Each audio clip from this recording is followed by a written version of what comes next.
দুনিয়ার মধ্যে কত মানুষ কোরআনের বৈঠকগুলোর জন্য বাধা প্রদান করার জন্য কত চেষ্টা এখনো চালিয়ে যাচ্ছে, ঠিক কিনা বলেন? ও মুসলমান শুনে নাও, যারা কোরআনের বৈঠকগুলোর মধ্যে বাধা প্রদান করবে, যারা কোরআনের সাউন্ড বন্ধ করা পাই তারা করবে, আল্লাহর কসম করে বলতে পারি দুনিয়া তো শান্তি পাবে না, আখিরাতেও তারা শান্তি পাবে না। এই জন্য বাজান, কোরআন খুব দামি সম্পদ। এই কোরআন যারা পড়বে, যারা পড়াইবে তারাও খুব দামি মানুষ। ও মুসলমান শুনে নাও, যারা কোরআন পড়ে, কোরআন পড়ায় তারা কেমন দামি মানুষ। আপনার ছেলেটা মনে করেন এত বিশাল লেখাপড়া শিখাইছেন, ঢাকায় চাকরি করে, হঠাৎ করে ফোন চলে এসে গেছে বাবা মারা গিয়েছে। সন্তান ঢাকায় আর দেরি করলো না, তাড়াতাড়ি করিয়া দেশে চলে আসলেন। বাড়িতে এসে দেখে কান্নার রোল পড়ে গেছে, ছেলেটাও কান্না করতেছে। আল্লাহকে বলে, আল্লাহ দীর্ঘদিন বাবার সেবা করলাম, আজকে বাপজান নাই, কবরে চলে যাচ্ছে, চিল্লা চিল্লা করে কান্না করতেছে। এইবার জানাজায় উপস্থিত মানুষ, জানাজার নামাজ শুরু হয়ে গেল।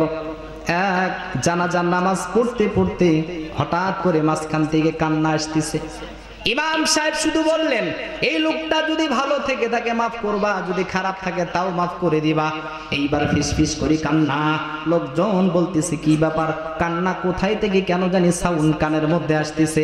একদল মানুষ বলতেছে না জানি কে কান্না করে, দেখলেন ওই সন্তানটাই কান্না করতেছে।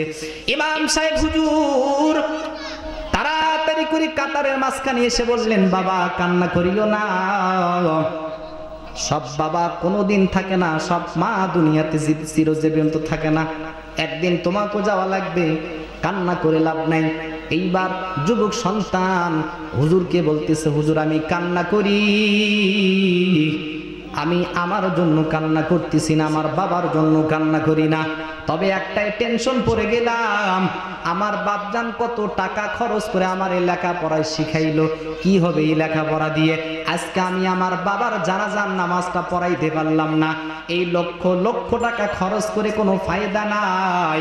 যদি আজকে আমি আমার বাবার জানাজার নামাজ পড়াইতে পারতাম, আমার মতন পৃথিবীতে কোনো মানুষ শান্তি পাইতো না। জোরে কাম সুবহানাল্লাহ। আমার মতন এত দামি মানুষ হইতো না। ও বাজান শুনে নাও, ছেলে মেয়েদেরকে ছেলেদেরকে কত শিক্ষা দান করি, যদি কোরআনে দাও তো ওই শিক্ষা দিয়ে কোনো লাভ নাই। আপনি সন্তান বাপ মার জানাজা নামাজটা যদি পড়াইতে না পারো, মুসলমান শুনে নাও, শুনে নাও, ওই লেখা পড়ার চার পোশাক আল্লাহর কাছে দাম নাই। চিল্লা বলুন ঠিক কিনা? মুসলমান আমাদের দ্বারাই দোয়া করি না হয়। আপনি সন্তান দুইটা হাত পেতে যদি আল্লাহর কাছে দোয়া করেন, মুসলমান শুনে নাও, আল্লাহর কাছে দোয়া করতে দেরি, কবুল হইতে এক সেকেন্ড বাকি হইবে না। জোরে কান সুবহানাল্লাহ। আমরা তো দোয়া করি আপনার বাবার জন্য, কিন্তু আরো ভালো হয় আপনি যদি দোয়াটা শেখেন, কোরআনের হাদিসের ইলম চর্চা শেখেন, তাহলে আপনি যে দোয়া করবেন হাত তুলতে দেরি, কবুল হইতে দেরি নয়। আল্লাহ আমাদের সবাইকে ছেলে মেয়েদেরকে সুশিক্ষিত এবং কোরআনের জ্ঞান কলিজার মধ্যে ঢোকার তৌফিক দান করুক। জোরে কান আমিন। এইবার মুসলমান সংক্ষিপ্ত আলোচনা। وقال الذين كفروا لا تسمعوا لهذا القرآن والغوا فيه لعلكم تغلبون। এতটুকু পরিমাণ আয়াতের তরজমা মুফাসসির کرام বলেন, এই কোরআনের বাধা শুধু আজকের জমিনে নয়, 1400 বছর আগে নবীজি কোরআন পড়েছে, সেই সময় থেকে কোরআনের বাধা এখন পর্যন্ত চলতেছে। কথা বলেন ঠিক কিনা? একদিন চারটা কাফের তারা পরামর্শ করলেন, আমরা নবীর কাছে মানুষকে যেতে দেব না, মানুষ কোরআন শুনবে, আস্তে আস্তে নবীজির কাছে চলে যাবে, ইসলামের ছায়াতলে চলে যাবে, এটা আমরা হতে দেব না। মানুষ যাতে কোরআন না শুনে এই বাধা আমাদেরকে প্রদান করতে হবে।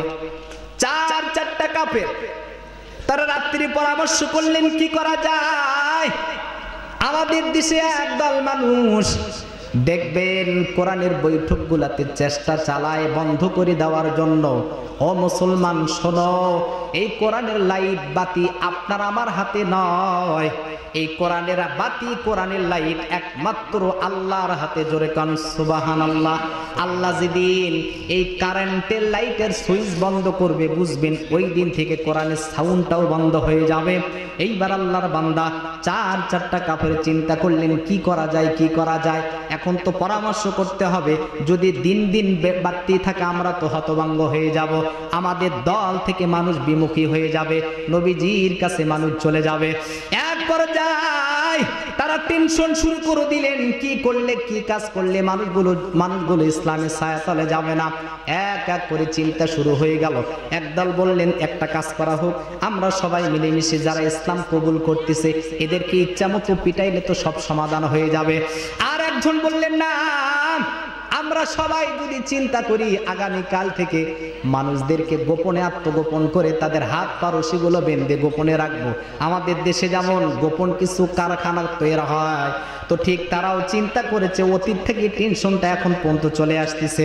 এইবার মুসলমান সবাই পরামর্শ করলেন, একে একে পরামর্শ শুরু করে দিলেন কি করলে কোরআনের আইনকে বন্ধ করে দেওয়া যায়, কোরআনটাকে বন্ধ করে দেওয়া যায়। বলেন তো দেখি, যারা কোরআনকে বন্ধ করবে তারা কি দুনিয়া টিকে থাকতে পারবে?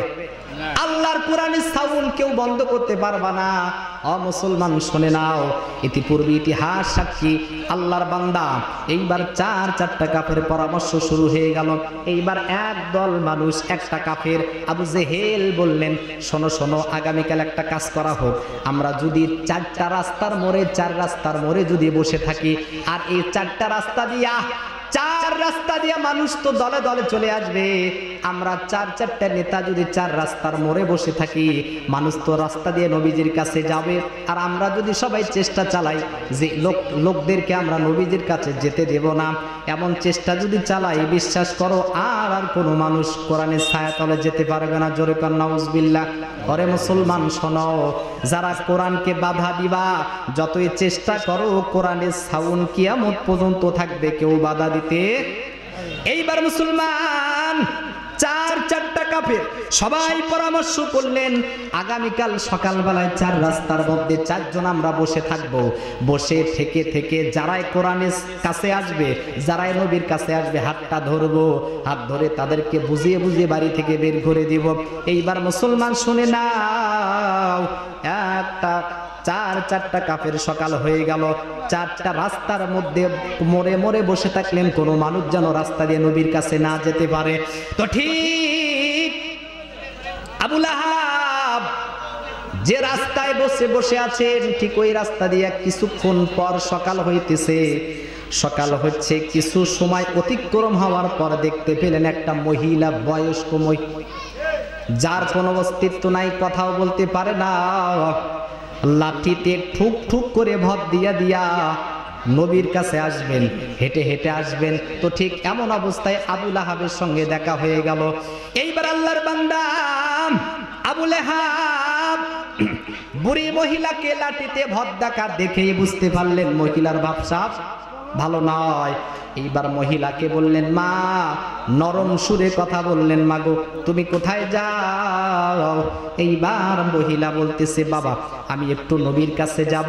যখনই নবীর নামটা বললেন, আবু লাহাব অগ্নিশর্মা হয়ে গেলেন, চেহারা ভিন্ন রকম হয়ে গেল। নবীর কথা এখনো কোনো মানুষ যদি শোনে, যারা কাফের, মুশরিক, ইহুদি, নাসারা, নবীর আদর্শর কথা শুনলেই তার কলিজার মধ্যে আগুন লেগে যায়। কথা বলেন ঠিক কিনা? এই জন্য মুসলমান, নবীকে কম ভালোবাসা যাবে না। নবীকে যত ভালোবাসবেন আল্লাহ আপনাকে ততটা ভালোবাসবে। যাই হোক, এইবার আবু লাহাব বলতেছে, কি ব্যাপার, তুমি কোথায় যাও? বলে আমি নবীর কাছে যাব। বলে না না, নবীর কাছে যাওয়া যাবে না, তুমি যদি নবীর কাছে যাও তাহলে তোমার অবস্থা খারাপ হয়ে যাবে। এইবার আবু লাহাবের জবাব শুনিয়া বৃদ্ধা মহিলা আবু লাহাবকে বলতেছে, বাবা আমাকে যাওয়াই লাগবে। বলে কেন যাইবা? বলে আজকে 2-3টা দিন থাকে, একটা স্বপ্ন বারবার আমার মাথার মধ্যে ঘুরপাক খাচ্ছে, কেন জানি বারবার স্বপ্নটা দেখতেছি, আর মন মেজাজ কেন জানি দুর্বল হয়ে যাচ্ছে। বলে কি এমন স্বপ্ন দেখেছো? বলে বাবা আমি আজকে 3 দিন থেকে 2-3টা স্বপ্নে আমাকে পাগল করে দিচ্ছে। 1 নাম্বার স্বপ্নে আমি দেখতে পাই, আমি স্বপ্নের মাধ্যমে দেখলাম কে বা কারা। আমি রাস্তা দিয়ে যাইতেছিলাম, এত সুন্দর একটা বিল্ডিং আমার চোখে পড়লো। আমি চিন্তা ভাবনা শুরু করে দিলাম, আল্লাহ এই বিল্ডিংটার ভেতরে আমি যদি ঢুকতে পারি আমার জীবনটা খুবই সার্থক। এত সুন্দর মনোরঞ্জন পরিবেশ, এত সুন্দর একটা বিল্ডিং, বাহিরটা যেমন না জানি ভেতরটা তার চাইতে আরো দ্বিগুণ ভালো। চিল্লায়া বলুন সুবহানাল্লাহ। লাহাব কি বলতেছে?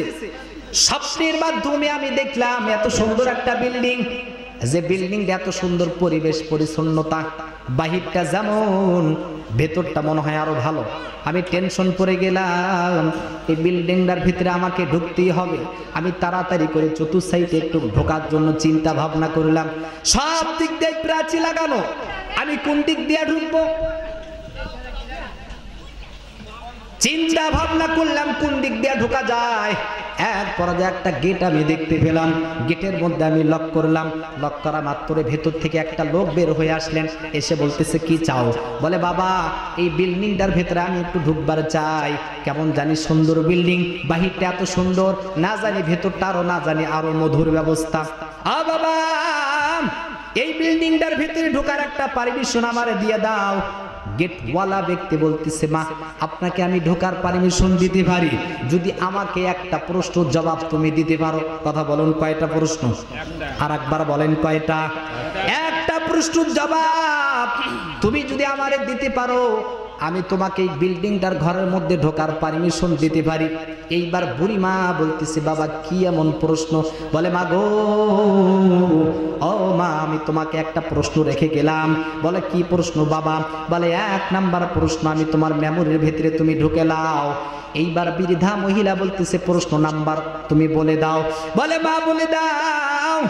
1 নাম্বার প্রশ্ন তোমাকে বলতে হবে দুনিয়ার কোনো পানি নয়, সমুদ্রের পানি না, আবু হায়াতের পানি না, কাউসারের পানি না, নদী নালা খাল বিল টিউবওয়েল কোনোটার পানি নয়। এমন এক ধরনের পানি আছে যে পানিটা একটা ফোঁটা যদি জাহান্নামের মধ্যে ফেলে দেওয়া হয় জাহান্নাম মুহূর্তের মধ্যে নিভে যাবে। এই পানিটার পাওয়ার এত বেশি, তোমাকে পানিটার নাম বলতে হবে। জোরে কোন সুবহানাল্লাহ, লিল্লাহি তাকবীর। এই পানিটার নাম তোমাকে বলতে হবে। কি এমন পানি যেটা আবার সমুদ্রের পানি নয়, যেটা আবার কলের পানি না, যেটা আবার নদীর পানি না, যেটা আবার আবু হাওয়াসের কারি পানি না, যেটা জমজমের পানি না। এটা এক ধরনের পানি যে পানি এক ফোঁটা জাহান্নামের মধ্যে ফেলে দিলে জাহান্নাম কি হয়ে যাবে? কথা বলেন, নিভে যাবে। এইবার বুড়ি মহিলা মাথায় টেনশন ঢুকে যায়। গেটওয়ালাকে বলতেছে বাবা বহু জীবনে প্রশ্ন শুনেছি, এমন প্রশ্ন শুনি নাই। কি এমন পানি যে পানিটা জাহান্নামের মধ্যে ফেলে দিলে এইটা আবার নিভে যাবে? বাবা এটা আমার পক্ষে সম্ভব নয়, তুমি আমার একটু ঢুকতে দাও। এইবার বুড়ি মহিলাকে বলতেছে না না এইটা তো সম্ভব নয়, তোমাকে প্রশ্নের জবাব আগে দেওয়া লাগবে। এইবার বুড়ি মহিলা বলতেছে দেখি একটু সাইড দিই, এটা দিয়ে তো ঢুকতে পারলাম না, অন্য সাইড দিয়ে ঢোকা যায় কিনা। এক পর্যায়ে এই বুড়ি মহিলা বৃদ্ধা মহিলা ঘুরে ঘুরে ঘুরে ঘুরে আর একটা গেট তিনি দেখতে পেলেন। এইবার আর একটা গেটে যায় লক করলেন। লক করার পরে আর একটা গেট মেন গেটওয়ালা থেকে লোক বের হয়ে আসলেন, এসে বলতেছে ও মা কি চাও? বলে বাবা তোমার কাছে পারমিশন চাই, আমি একটু এই গেটের ভেতর দিয়ে আমি একটু ঘরের ভেতরে ঢুকবো। বাহিরে এত সুন্দর পরিবেশ, না জানি ভেতরটা আরো কত পরিবেশ। বাবারে আমাকে একটু ভেতরে ঢুকবার অনুমতি দাও। এইবার গেটওয়ালা বলতেছে মা তোমাকে আমি ঢোকার অনুমতি দিতে পারি, তবে একটা প্রশ্ন জবাব তোমারে দেওয়া লাগবে। এইবার বুড়ি মা টেনশনে পড়ে গেল, আল্লাহ প্রথম নাম্বার প্রশ্ন জবাব তো দিতে পারি নাই, দ্বিতীয় প্রশ্ন জবাব আমি কেমনে দিব, মাথায় ঢুকতেছে না। এইবার দ্বিতীয় গেটওয়ালা বলতেছে মা এইবার তুমি বলো তোমার প্রশ্নের জবাব যদি তুমি দিতে পারো তাহলে আমি তোমাকে এই ভেতরে ঢোকার অনুমতি দিতে পারি। এইবার বুড়ি মার জবাব শুনিয়া গেটওয়ালা ব্যক্তি বলতেছে ঠিক আছে। বুড়ি মা বলতেছে বাবা ঠিক আছে সবই বুঝলাম, প্রশ্নটা কি তুমি একটু বলে দাও। বলে মা তোমাকে একটা প্রশ্ন জবাব দিতে হবে। প্রশ্নটা হচ্ছে দুনিয়ার কোনো আগুন নয়, যেইটা কোনো গ্যাসের আগুন না, যেইটা কোনো লাকড়ির আগুন না, যেইটা কোনো দুনিয়ার কোনো কারখানার আগুন নয়। এক ধরনের আগুন আছে, ওই আগুনের শিখা যদি একটু জান্নাতের মধ্যে ফেলে দেওয়া হয়, ওই জান্নাতটা পুরে ছারখার হয়ে যাবে। বুড়িমা বলতেছে, বাবা রে, জীবন দশায় কোনো প্রশ্নের জবাব আমি দিতে পারি নাই। তুমি যে প্রশ্নের কথা বললা, দুনিয়ার বস্তু জগতের মধ্যে এটা কোনো আগুন নয়, যেটা খড়ির আগুন না, লাকড়ির আগুন না, গ্যাসের আগুন না, এটা আবার কি ধরনের আগুন, যেটা নাকি জান্নাতের মধ্যে একটু ছেড়ে দিলে জান্নাত পুরে সারকার হয়ে যাবে। ওইদিকে এক নাম্বার প্রশ্ন ছিল যে এক ধরনের পানি, যে পানিটা জাহান্নামের মধ্যে এক ফোঁটা ফেলে দিলে জাহান্নাম নিভে যাবে। আর এই দিকে আর একটা প্রশ্ন, এক ধরনের আগুন, যে আগুনটা জান্নাতের মধ্যে ছেড়ে দিলে আগুনটা নাকি জান্নাতের নিয়ামতগুলো পুড়ে যাবে, এইটা আবার কোন আগুন? এইবার বুড়িমা টেনশনে পড়ে যায়, আল্লাহকে বলতেছে, আল্লাহ, জীবন দশায় এত প্রশ্ন শুনলাম কিন্তু এত জটিল কঠিন প্রশ্ন শুনলাম না। আল্লাহ, কিভাবে আমি প্রশ্ন জবাবগুলা পাবো? বুড়ি মহিলার মাথার মধ্যে টেনশন ঢুকে যায়, বলতেছে, বাবারে, আমি তোমার প্রশ্ন জবাব দিতে পারবো না, আমি এখান থেকে চলে যাই। এইবার বুড়িমা টেনশনে পড়ে গেল, আহা, এই বিল্ডিং এর মধ্যে আমাকে ঢোকাই লাগবে। এইবার একদিকে ঢোকার পারমিশন হয়ে গেল, এক নাম্বার প্রশ্ন। দুই দিকে ঢুকবেন, দুই নাম্বার প্রশ্ন। এইবার টেনশনে পড়ে গেল, আর একটা গেট দিয়ে ঢোকা যায় কিনা। এইবার চতুর সাইডে ঘুরে ঘুরে ঘুরে ঘুরে আর একটা তিনি গেট দেখতে পায়।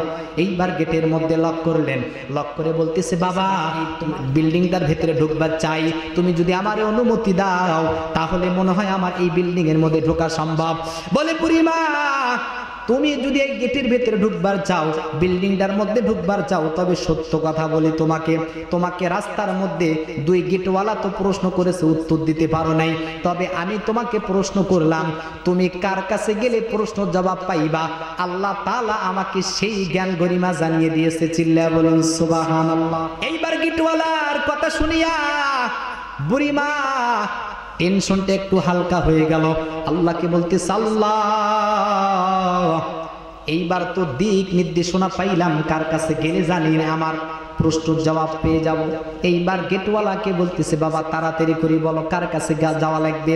এইবার গেটওয়ালা বলতেছে, ও বুড়িমা, তোমাকে আমি দিক নির্দেশনা দিলাম, দুনিয়ার বস্তু জগতের মধ্যে যে মহল্লায় তুমি বসবাস করো, ওই মহল্লার মধ্যে আখিরি পয়গম্বর এখনো জীবিত আছে।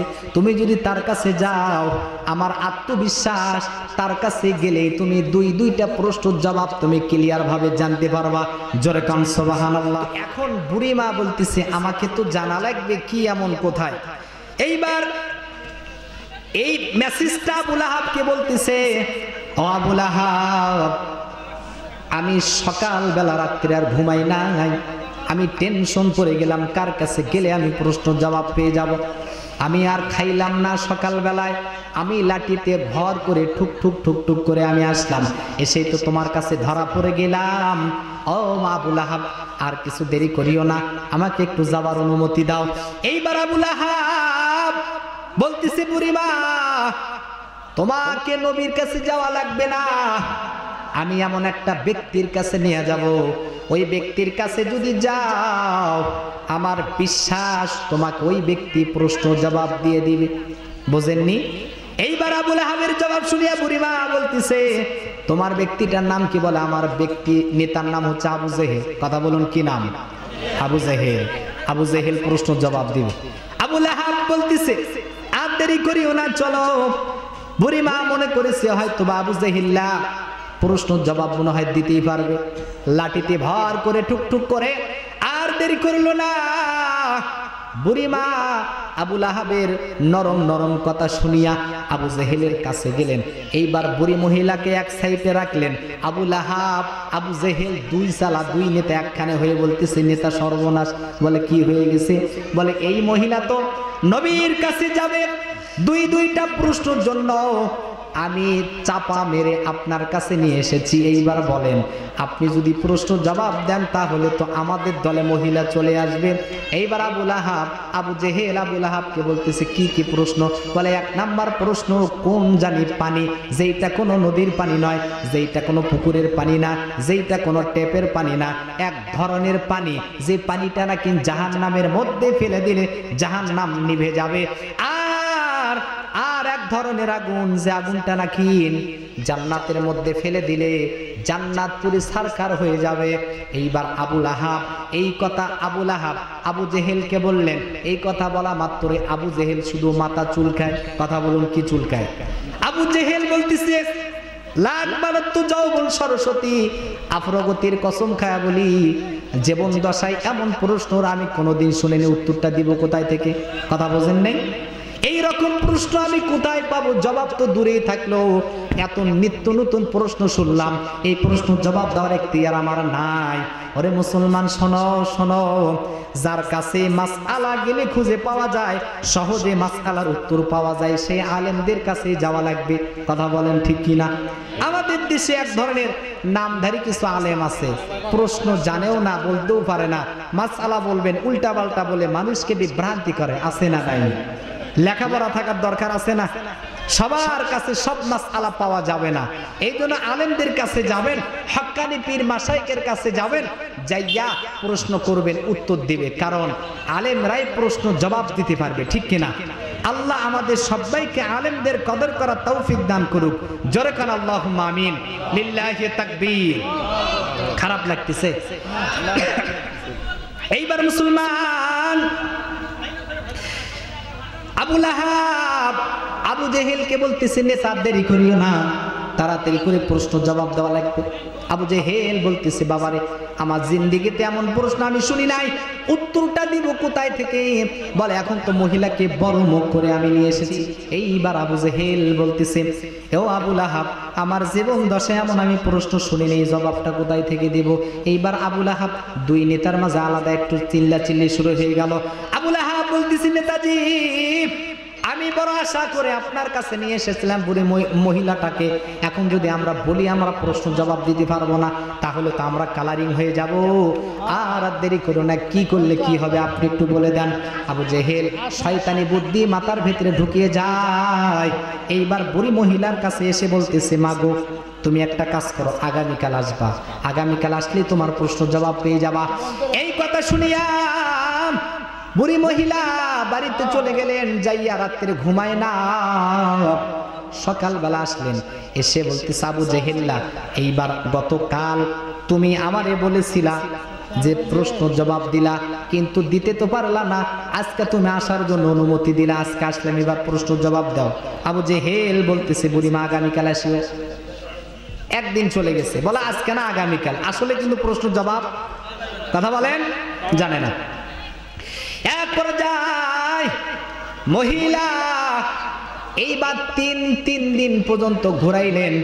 আমাদের দেশে এরকম কত মানুষ আছে, ওয়াদা দিয়ে ওয়াদা রাখে না।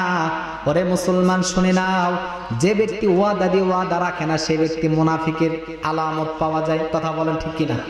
যে ব্যক্তি ওয়াদা দেয়, নির্বাচন হওয়ার আগে কত এমপি মন্ত্রী বলে এই দিব সেই দিব, কিন্তু চেয়ারম্যান কত কিছু দেওয়ার আশা আকাঙ্ক্ষা করে, কিন্তু যখন ইলেকশনে লাভ হয়ে যায়, জয়যুক্ত হয়ে যায়, ওই এলাকায় আর পা দেয় না। আছে না নাই? বলে সব দিয়ে দিব, কিন্তু দুর্ভাগ্য সত্য কথা, পাইকারি ধরে সবাই যখন ভোট দেয়, যে যে জিনিসগুলো দেওয়ার কথা ছিল সেই জিনিসগুলো কি জনগণ পায়? কথা বলেন, পায় না। এইবার মুসলমান আবু জেহেল বুড়ি মহিলাকে বলতেছে, আগামীকাল, আজকে আর হবে না, সময় নেই। এইবার বুড়ি মহিলা এইভাবে 3 দিন পর্যন্ত ঘোরাইলেন। এক পর্যায়ে আবু জেহেল নেতাদেরকে নিয়ে বসলেন, কি করা যায়, আমি তো প্রশ্ন জবাব আজ পর্যন্ত শুনি নয়, কিভাবে আমি দেব? এক পর্যায়ে আবু জেহেল বলতেছে, আমার একটা পরিচিত একটা জাদুঘর আছে, তার নাম সামুদ। কি নাম? সামুদ জাদুঘর। এলাকার মধ্যে তিনি গণক, ভালো একটা মানুষ। তার কাছে যদি আমরা যাই, আমাদের একটা আত্মবিশ্বাস, হয়তো বা প্রশ্ন জবাব দিতে পারবে। ও মা ও বোনেরা, শুনি নাও, আমাদের দেশে কত মা কত বোনেরা এই জাদুঘরের পাল্লায় পড়ে কত কিছু হারাইছে। কত মা কত বোন, কত স্বামী বাহিরে থাকে, অনেক মানুষ, অনেক মায়েরা এইরকম হাত গণনার কাছে আসে, এসে বলতেছে, বাবা একটু হাতটা দেখেন তো দেখি আমার স্বামীটা কবে আসবে। এইবার হাত আলতু ফালতু চোখ দিয়ে দেখে বলতেছে, বোন তুমি চিন্তা করিও না, তোমার স্বামী 2, 4, 5 বছর আসবে, এবার 1000 টাকা দাও। আছে না নাই? আবার আমাদের দেশে এক ধরনের আংটি পাওয়া যায়, এই আংটিগুলা বিক্রি করে 200, 400, 500 টাকা, আর বলে শোনো এই আংটিটা যদি ব্যবহার করো তোমার সমস্ত ভাড়াগুলো কেটে যাবে। ওরে মুসলমান শুনে নাও, যে ব্যক্তিগুলা জাদুঘরের কাছে যায়, হাত গণকের কাছে হাত, যে ব্যক্তিগুলা ভবিষ্যৎবাণী বলতে হবে, জানতে হবে। আপনি যদি ওই রকম কোন মুনাফিকের কাতারে চলে যান, আল্লাহর কসম করে বলি আপনি জাহান্নামে যাবেন, এতে কোনো সন্দেহ। কারণ আপনার ঈমান আপনি দুর্বল। একটা তাবিজের কাছে আপনি মাথা নত করে দিলেন, আর চিন্তা করলেন এই তাবিজ আমাকে বাঁচাইতে পারবে, এই আংটি আমাকে বাঁচাইতে পারবে। এই তাবিজ যদি রক্ষা করতে পারত, এই আংটি যদি আপনাকে রক্ষা করতে পারত, আল্লাহর কসম করে বলতে পারি যে ব্যক্তি আগে আংটি বিক্রি করে ওই ব্যক্তি আগে পরিধান করে সমস্যা সমাধানগুলো সমাধান করে দিত। কথা বলেন ঠিক কিনা?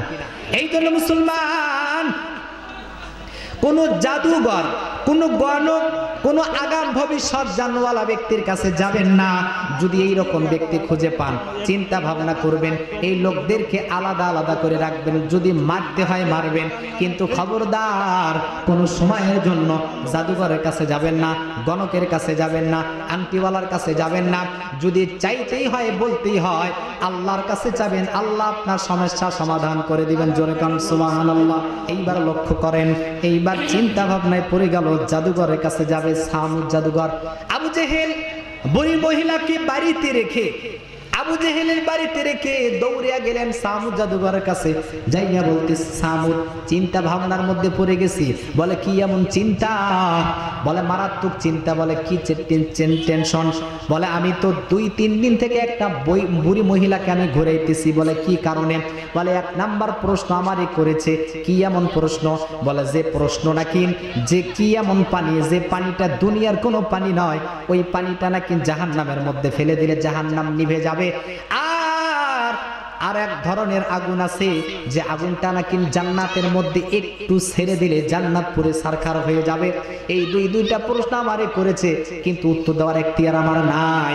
আমি এখন কি করব? তোমার কাছে আসলাম, তুমি যদি বলতে পারো একটু বলে দাও।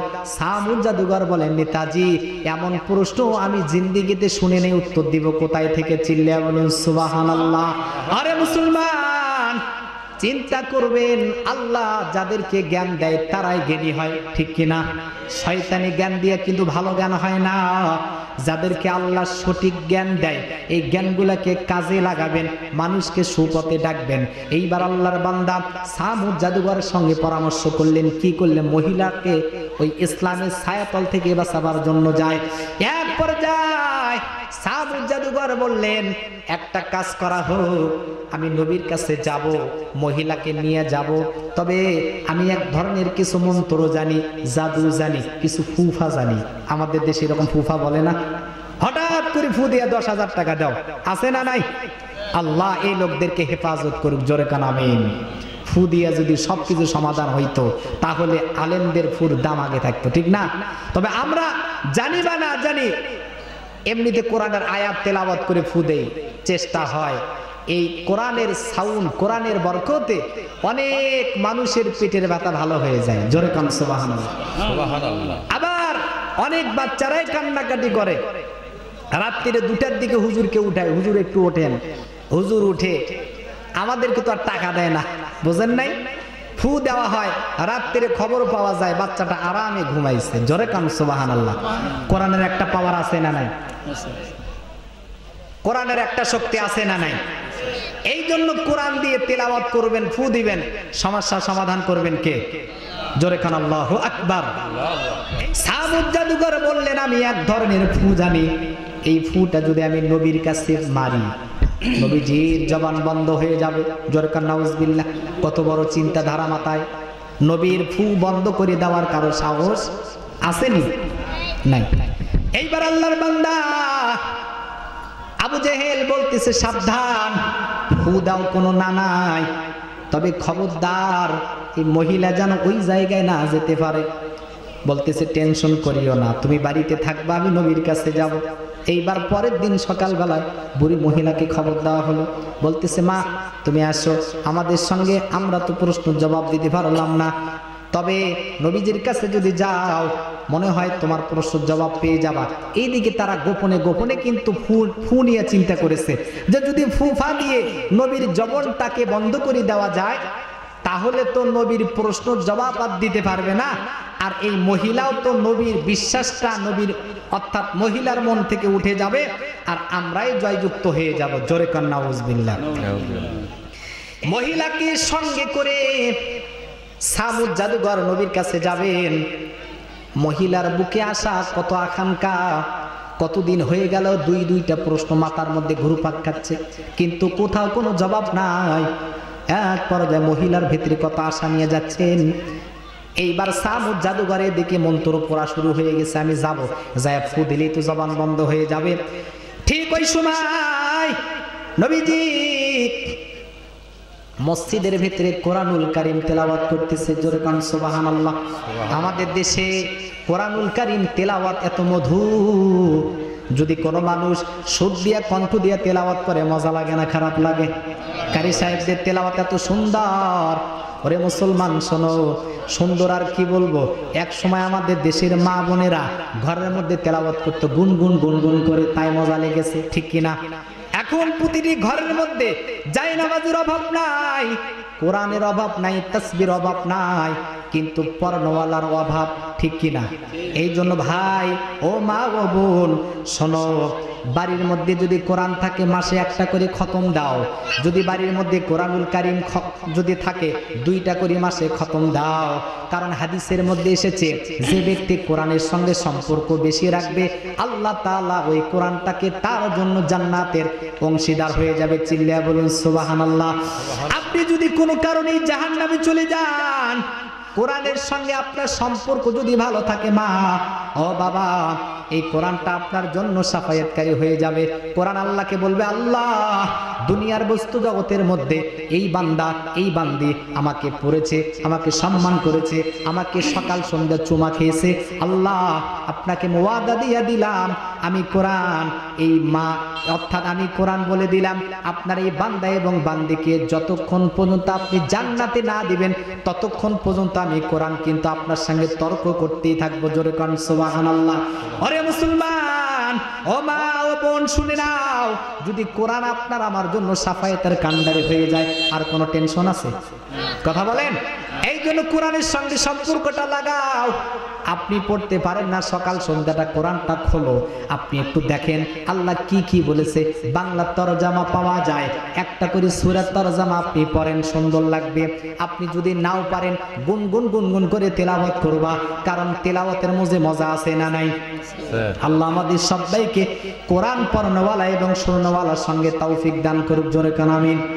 আল্লাহর বান্দা এইবার লক্ষ্য রাখেন, বুড়ি মহিলার কলিজার মধ্যে এক বুক আশা নিয়ে যাচ্ছেন, নবীজির কাছে যাবেন, কোরআনের বয়ান শুনবেন, তুইটা প্রশ্ন জবাব পেয়ে যাবেন। এইবার এইদিকে সামুদ জাদুঘর মনে মনে মন্ত্র পড়তেছে, আমি নবীর কাছে মন্ত্র পড়ে ফু দিব, মুখের জবান তো বন্ধ হয়ে যাবে। জোরে কান নাউজুবিল্লাহ। এইবার আল্লাহর বান্দা দূর থেকে হাদিসের মধ্যে এসেছে সামুদ জাদুঘর কোনোদিন নবীর চেহারাটা দেখে নাই।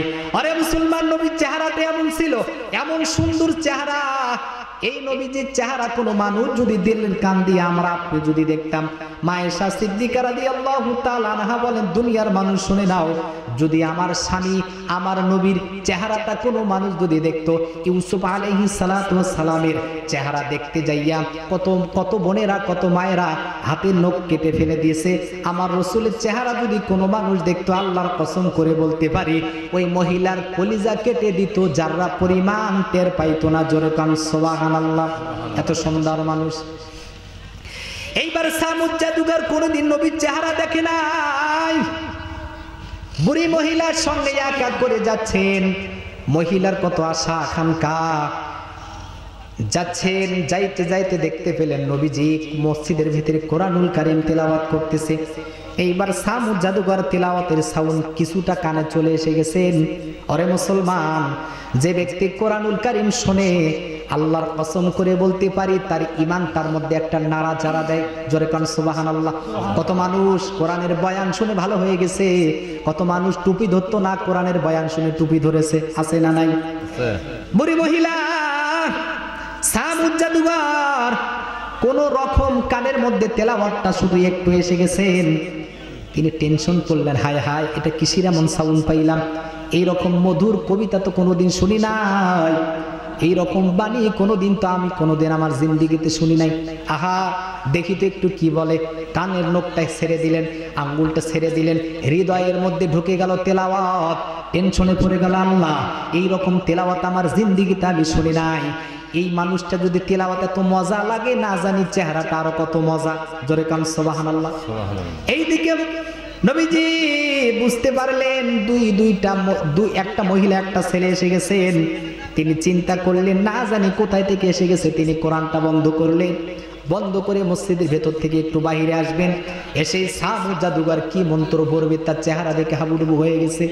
তিনি টেনশনে পড়ে গেছে, তিনি তো কাফির মুশরিক। তিনি চিন্তায় পড়ে গেলেন। অজান্তে বের হয়ে গেল যে আল্লাহ এটা কোন মানুষ, এত সুন্দর চেহারা, এইরকম চেহারার মানুষ তো আমার জিন্দিগিতে আমি দেখি নাই। সামুদ জাদুঘর মন্ত্রগুলো ভুলে গেলেন। নবীজির কাছে কি আর মন্ত্র বলবেন, কি ফু দিবেন। এক পরাজয় মহিলা টেনশনে পড়ে গেছে, একদিকে দুইটা প্রশ্ন শুনতে হবে, এইদিকে সামুদ জাদুঘর মন্ত্রগুলো ভুলে গেলেন, চেহারা দেখে হাবুডুবু হয়ে গেল। এক পরাজয় নবীজির পা মুবারক ঝাঁপিয়ে ধরলেন আর বললেন, ইয়া রাসূলুল্লাহ, জিন্দিগিতে বহুত মানুষ আমি দেখেছি, তবে আপনার মতন সুন্দর মানুষ আমার জিন্দিগিতে দেখি নাই।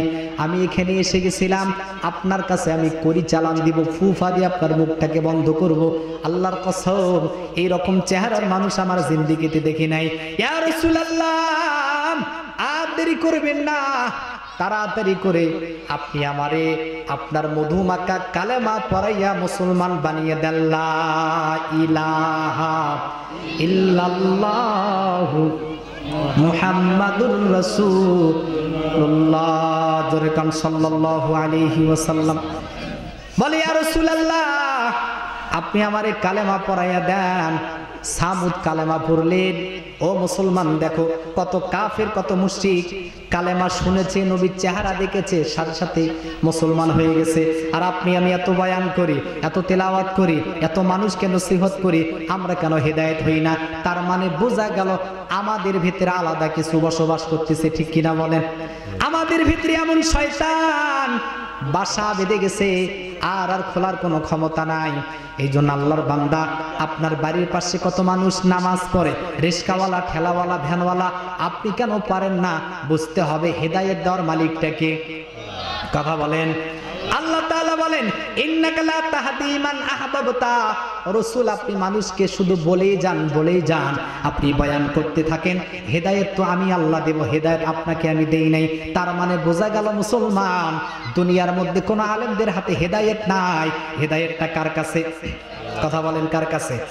হেদায়েতের দোয়া করেন, আল্লাহর কাছে দোয়া করেন, আল্লাহ আমি নামাজ পড়ি না, মদ খাই, গাঁজা খাই, আল্লাহ আপনি আমারে হেদায়েত দেন, হেদায়েত দিয়ে দিবে। ও মা, যারা নামাজ পড়েন না, পর্দা করেন না, দোয়া করবেন আল্লাহর কাছে বেশি বেশি করে মাগফিরাতের দোয়া, হেদায়েতের দোয়া। কারণ মহিলারাও মরবে, পুরুষেরাও মরে যাবে। এই জন্য আপনি আমি চিন্তা করবেন, যখনই মারা যাব তখনই কবরে আযাব শুরু হয়ে যাবে। আল্লাহ আমাদের সবাইকে সমস্ত কবরে আযাব থেকে আল্লাহ আমাদেরকে হেফাজত করুক। জোরে কান আমিন। এইবার বুড়িমা মহিলা, নবীজি বললেন, ও মা, তুমি এখানে কেন এসেছো? বলে, বাবা রে, আমি কয়েকদিন থেকে দুইটা প্রশ্ন নিয়ে আমার মাথার ভেতরে ঘুরপাক খাচ্ছে। কেন জানি দুইটা প্রশ্নের জবাব আমি খুঁজে পাচ্ছি না। বলে, কি এমন প্রশ্ন? বলে, ইয়া রাসূলুল্লাহ, এক নাম্বার প্রশ্ন, কোন পানি যেইটা এক ফোঁটা পানি জাহান্নামের মধ্যে ফেলে দিলে জাহান্নামের আগুন অর্থাৎ নিভে যাবে? আর কোন ধরনের আগুন, যে আগুনটা নাকি জান্নাতের মধ্যে একটু যদি ছেড়ে দেওয়া হয়, জান্নাতের নিয়ামতগুলো পুড়ে যাবে? ইয়া রাসূলুল্লাহ, আপনি আমার এই প্রশ্নের জবাবগুলো দিয়ে দেন। নবীজি খিলখিল করে মুস্কি মুস্কি হাসলেন, হেসে বললেন, ও মা, এই প্রশ্নের জবাব আমি তোমাকে মুহূর্তের মধ্যে আমি দিয়ে দিব। চিল্লায়া বলুন সুবহানাল্লাহ, লিল্লাহি তাকবীর। এইবার আল্লাহ রাসূল বলতেছে, মা, তোমার সবই ঠিক আছে, তবে তুমি পর্দার ভেতরে একটু বসে যাও। কারণ আমি নবী হলে হবে কি, তুমি তো আমার জন্য বেগানা মহিলা, অর্থাৎ তোমাকে পর্দার ভেতরে থাকতে হবে। এইবার মুসলমান জবাব দেন তো দেখি, আমাদের দেশের মা বোনেরা পর্দার ভেতরে কি থাকে? কথা বলেন। হাদিসের মধ্যে এসেছে, আপনার এত সুন্দর চেহারা, আপনার চেহারা যদি একটা চুল যদি কোনো বেগানা পুরুষ দেখতে পায়, কিয়ামতের দিন এই একটা চুল দেখার জন্য ৭০টা সাপ আপনাকে গ্রেফতার করবে। জোরে কান্না নাউজুবিল্লাহ। আর আপনি এই চুলটা আপনি মানুষকে দেখান কত মডেলিং ভাবে। অনেক মা বোনদেরকে দেখে দেখা যায় মহিলারা সামনে, পুরুষেরা পিছনে চুল ছেড়ে দিছে, তার মানে বোঝাইতে চাচ্ছে আমার চুলগুলা খুব বড়। বোঝেন নাই? অনেক মহিলারা মাথার মধ্যে শ্যাম্পু লাগায়, বিদেশি শ্যাম্পু, কত সুঘ্রাণ ব্যবহার করে, মনে মনে চিন্তা করে আমি যদি রাস্তায় বের হই মানুষ তো আমারে খুব ভালো বলবে, চুল ডিজাইন করব, চুলগুলা কাটিং করব। ও মা ও বোন শোনো, তোমার আল্লাহর দেওয়া চেহারা, আল্লাহর দেওয়া চুলগুলা যদি তুমি ছোট করো, আল্লাহর কসম করে বলতে পারি এই ছোট্ট একটা কাজের জন্য তোমার জন্য জাহান্নাম, কোনো সন্দেহ নাই। আর কত মা বোনদেরকে দেখেছি আল্লাহর দেওয়া ভুরুগুলাকে চেসমারে বিলেট দিয়ে, আসে না নাই? আল্লাহ যা দিছে তা নিয়ে সন্তুষ্ট থাকেন, কিন্তু ভুরুগুলার মধ্যে আলাদা আলাদা কিছু লাগায়, আসে না নাই?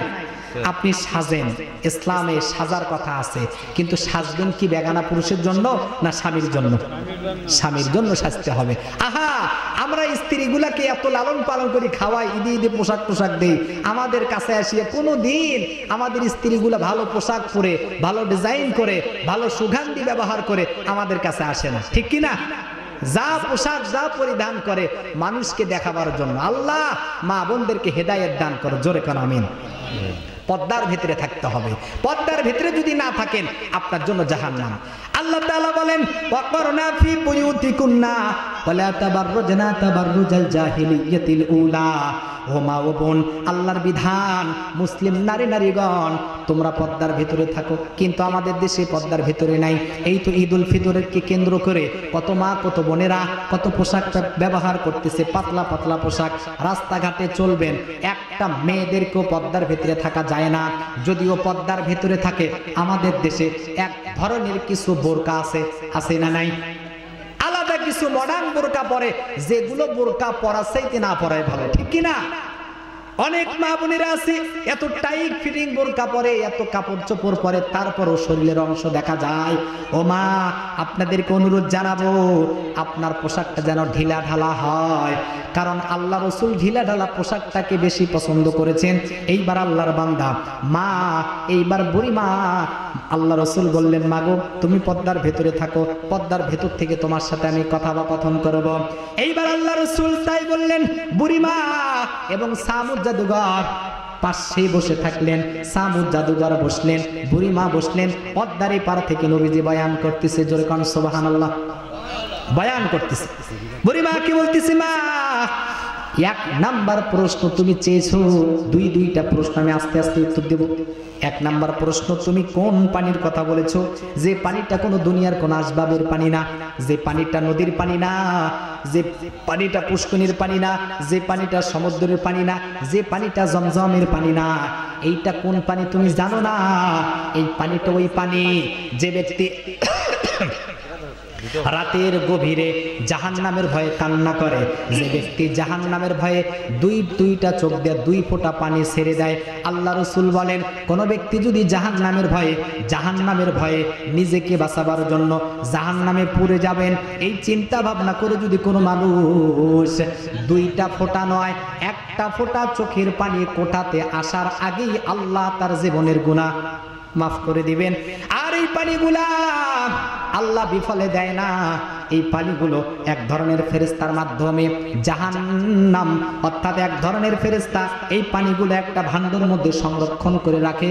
কিয়ামতের দিন জাহান্নাম খেপে যাবে, জাহান্নাম উত্তপ্ত হয়ে যাবে, আপনাকে গ্রাস করার জন্য জাহান্নাম ছোটাছুটি করবে। আল্লাহ তাআলা ফেরেশতারা ধমক দিবে, ৭০,০০০ সেকেল লাগে টানাটানি করবে, কিন্তু জাহান্নাম কোনোটাই শুনবে না। আল্লাহ এক ধরনের পানি জাহান্নামের মাথার মধ্যে ছেড়ে দিবে। হাদিসের মধ্যে এসেছে, যেই মুহূর্তে জাহান্নামের উপরে 1 ফোঁটা পানি আল্লাহ তাআলা ছেড়ে দিবেন, এক ফোঁটা পানি ছেড়ে দেওয়া মাত্রই জাহান্নাম ৭০,০০০ দূর চলে যাবে। জোরে কান সুবহানাল্লাহ। এই রকম পানির এত দাম যে পানিটা মানুষের চোখের পানি। কথা বলুন, কিসের পানি? কথা বলেন। এই জন্য চোখের পানির এত দাম। এই চোখের পানি দিয়ে আল্লাহ আপনাকে জান্নাত দিয়ে দিবে। আল্লাহর বান্দা সংক্ষিপ্তর মধ্যে বলি, মুসা আলাইহিস সালাতু ওয়াস সালামের জামানার মধ্যে সবচাইতে একটা দুষ্ট চরিত্রের লোক ছিল, যুবক সন্তান। এমন কোনো কাজ নাই ওই যুবক করতো না, এমন কোনো নেশা নাই যে যুবকটা করতো না, সব সময় একটা নেশার মধ্যে থাকতো। ঠিক এক পর্যায়ে এই যুবক সন্তান একদিন মারা গেল। মারা যাওয়ার পর এলাকাবাসী একটা মিটিং বসলেন। মিটিং এর মধ্যে বলা হলো, এই পুরুষটা যেহেতু এলাকার মধ্যে সবচাইতে একটা নাফরমান ব্যক্তি, সবচাইতে একটা গুনাহগার ব্যক্তি, সবচাইতে গাঁজাখোর মদখোর ব্যক্তি, আর জানাজা আমরা পড়ব না, আর জানাজা নামাজ আমরা পড়ব না। এই লোকটাকে আর দেরি করিও না, একটা জঙ্গলার মধ্যে ফেলে দিয়ে আসা হোক। এলাকার মানুষ তাই সিদ্ধান্ত করলো। সমস্ত মানুষ টেনশনে পড়ে গেল যে ঠিক আমরা ওই জঙ্গলার মধ্যে ফেলে দিয়ে আসবো। যুবকটাকে ধরাধরি করিয়া রাতের গভীর অন্ধকারে জঙ্গলার মধ্যে ফেলে দিয়ে আসলেন। এইদিকে মুসা আলাইহিস সালাতু ওয়াস সালাম, আল্লাহ তাকে স্বপ্নের মাধ্যমে বলতেছে, মুসা, তোমার মহল্লার মধ্যে তোমার একটা উম্মত, তোমার একটা জাতি, তোমার একটা উম্মত, এই উম্মতটাকে জঙ্গলার মধ্যে এলাকার মানুষ ফেলে দিয়ে এসে গেছে। তাড়াতাড়ি করে যাও, এই যুবকটাকে জঙ্গলা থেকে নিয়ে আসো, নিয়ে এসে জানাজা নামাজ আদায় করে দাফন করো। আর সবাইকে ঘোষণা দিয়ে দাও, কোনো ব্যক্তি যদি এই যুবকটার জানাজার নামাজে উপস্থিত হয়, আল্লাহ তাআলা তার জীবনের সমস্ত গুনাহ মাফ করে দিবেন। জোরে কান সুবহানাল্লাহ, লিল্লাহি তাকবীর, আল্লাহু আকবার। আল্লাহ তার জীবনের গুনাহ মাফ করে দিবেন। আল্লাহর পয়গম্বর মুসা আলাইহিস সালাতু ওয়াস সালাম এলাকার মধ্যে যাইয়ে বলতেছে, এলাকাবাসী তোমরা ঘুম থেকে উঠে যাও, আর দেরি করিও না, একটা যুবকের জানাজা নামাজ পড়তে হবে, পড়াইতে হবে। যদি কোনো মানুষ এই যুবকের জানাজার নামাজ পড়তে যাও, পড়াইতে যাও, আল্লাহ আমাকে মেসেজ দিয়ে বলেছে, যদি কোনো মানুষ এই লোকটার জানাজার নামাজে উপস্থিত হয়, আল্লাহ তাআলা তার জীবনের গুনাহগুলো মাফ করে দিবে। বলেন তো দেখি, এই কথা শোনা মাত্রই কোনো মানুষকার ঘুমিয়ে থাকতে পারে? কথা বলেন, পারে না। আর আল্লাহ তাআলা আমাদেরকে মেসেজ দিলেন, কোন ব্যক্তি যদি জামাতের সহিত ৫ ওয়াক্ত নামাজ সঠিকভাবে আদায় করে, আল্লাহ তাআলা তাকে জান্নাত দিয়ে দিবে। জোরে কান সুবহানাল্লাহ। দেখেন, আল্লাহর ওয়াদার মধ্যে কোনো ভেজাল আছে? কথা বলেন।